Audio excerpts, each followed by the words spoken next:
Bismillahirrahmanirrahim. Assalamu alaikum dear students. I am Miss Rahat Maqsood. I will teach you Urdu. How are you? Hope you will be happy and healthy at your homes. May Allah keep you safe from all kinds of calamities and distresses. Ameen. Now it's time to study Urdu, so get ready. अजीज़ तालबात, आज के अपने इस lecture में हम इसम के इक़साम बालहाज़मानी इसको discuss करेंगे। इसम की इक़साम बालहाज़मानी यानी इस इसम को दो इक़साम में जो है वो तकसीम किया गया है, इसम नकरा और इसम मारफा। पहले हम इसम नकरा और उसकी इक़साम जो है उसको डिस्कस करेंगे, इसके बाद इसम मारफा और उसकी इक़साम उसको डिस्कस करेंगे। इसम नकरा किसी आम जगह, शख्स या चीज़ के नाम को कहा जाता है, मसलन आदमी, दरिया, किताब, शहर वगैरह। इसम नकरा की 3 इक़साम हैं, इसम ज़ात, इसम इस्तफ़हाम और इसम सिफ़त। इसम ज़ात से मुराद वो इसम है जो अपनी शक्ल सूरत, अपनी खूबियों और अपनी हकीकत और हैसियत के लिहाज से दूसरे तमाम इसमों से अलग नज़र आने और अलग समझी जाए, मसलन ऊँट, घोड़ा, चाकू, पेंसिल, कबूतर वगैरह।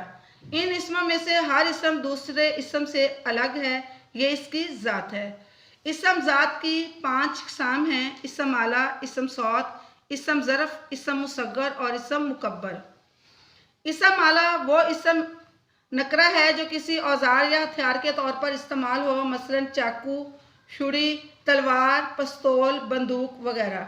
इसम सौत अरबी का लफ्ज़ है जिसके मानी है आवाज़। किसी जानदार और बेजान की आवाज़ को हम इसम सौत कहते हैं, मसलन मुख्तलिफ आवाज़ें, म्यूं म्यूं, चूं चूं वगैरह। इसम ज़रफ़ वो इसम है जो जगह या वक़्त को ज़ाहिर करे। इसकी आगे 2 इक़साम हैं, इसम ज़रफ़े ज़मां और इसम ज़रफ़े मकान। इसम ज़रफ़े मकान वो इसम है जो किसी वक़्त को ज़ाहिर करे, मसलन सुबह, शाम, दिन, रात, दोपहर, कल, परसों, सेकंड, घंटा, महीना, साल वगैरह।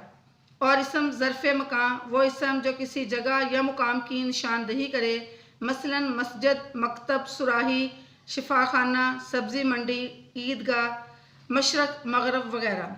इसम मुसग्गर ये ऐसा इसम है जो किसी इसम के छोटेपन को ज़ाहिर करे, इसम मुसग्गर कहलाता है, जैसे बाग से बगीचा, पग से पगड़ी और संदूक से संदूकची।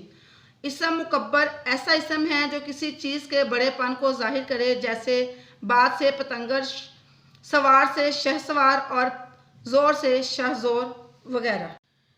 इसम इस्तफ़हाम से मुराद वो इसम है जो किसी सवाल पूछने वाले के लिए इस्तेमाल किया जाए, जैसे क्या, क्यों, कहाँ, कब, कैसे, कितना, कितनी, किसका और कौन सा वगैरह। इसम सिफ़त असली। इसम सिफ़त से मुराद वो इसम है जो किसी दूसरे इसम की अच्छाई या फिर उसकी बुराई को ज़ाहिर करे, मसलन नेक लड़का, ज़हीन तालिब इल्म, कुल ज़हन लड़की वगैरह।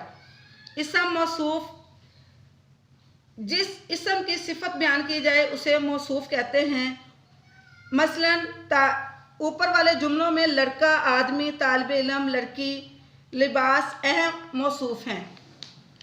सिफ़त के दर्जे। सिफ़त के 3 दर्जे हैं, तफसील नफ्सी, तफसील बाज़ और तफसील कुल। तफसील नफ्सी से मुराद है, जैसे कि मैंने आपको लास्ट लेक्चर में बताया था कि आमना अच्छी है, ये तफसील नफ्सी है। आमना आलिया से अच्छी है, ये तफसील बाज़ है, यानी कि आलिया जो है वो एमन से अच्छी है। जब हम किसी को दूसरे के साथ कंपेयर करते हैं, उसका मुवाजना करते हैं, तो वो तफसील बाज़ होगा। और आमना तमाम तालबात से अच्छी है या आमना सबसे अच्छी है, ये तफसील कुल है। इसम मारफा ऐसे इसम को कहते हैं जो किसी ख़ास शख्स, जगह या चीज़ के नाम को ज़ाहिर करे, इसम मारफा कहलाता है, मसलन कायदे आज़म, बांगे दरा, फैसल, मस्जिद वगैरह। इसम मारफा की 5 इक़साम हैं, इसम अलम, इसम ज़मीर, इसम इशारा और इसम मौसूल। इसम अलम के मानी पहचानने के हैं, ऐसा इस तरह का इसम अलम ऐसा इसम मारफा है जिससे फ़ौरन उसकी पहचान हो जाए, मसलन इलामा इकबाल, दरियाए रावी, बादशाही मस्जिद वगैरह। اسم علم کی اقسام. اسم علم کی 5 اقسام ہیں: خطاب، لقب، تخلص، کنیت اور عرف. خطاب ایسا اسم معرفہ وہ اعزاز ہے جو کسی شخص کی خدمات کے صلے میں حکومت اس کی قومی خدمات کے اعتراف کے طور پر حکومت اسے یہ اعزاز دے. مثلا سر شمس العلماء بہادر رستم زماں وغیرہ. لقب ایسا وصفی نام جو کسی وصف خوبی کی بنا سے عوام الناس میں مشہور ہو جائے اور اصلی نام کی بجائے لوگ اسے اسی وصفی نام سے زیادہ پہچانیں. مثلا سید علی حجویری داتا گنج بخش، محترمہ فاطمہ جناح مادر ملت، محمد علی جناح قائد اعظم. تخلص وہ مختصر سا نام جو شعراء حضرات اپنے اشعار میں اصلی نام کی بجائے استعمال کرتے ہیں. مثلا ڈاکٹر محمد اقبال اقبال اور میر تقی میر میر. کنیت ایسا نام جو ماں باپ یا بیٹے بیٹی کے تعلق سے پکارا جائے. ام سلمہ کی یہ کنیت اس کی بیٹی سلمہ کی وجہ سے ہے. ابن خطاب حضرت عمر کی یہ کنیت اس کے باپ خطاب کے سبب ہوئی. عرف وہ نام جو پیار، حقارت یا شرارت کی جائے. مثلا رضیہ بی بی، رجو، خیر دین، خیرہ، پپو، ببلو وغیرہ. تو اسٹوڈنٹس یہ تھی آج جو ہم نے اسم کی اقسام بالحاظ زمانہ ڈسکس کی.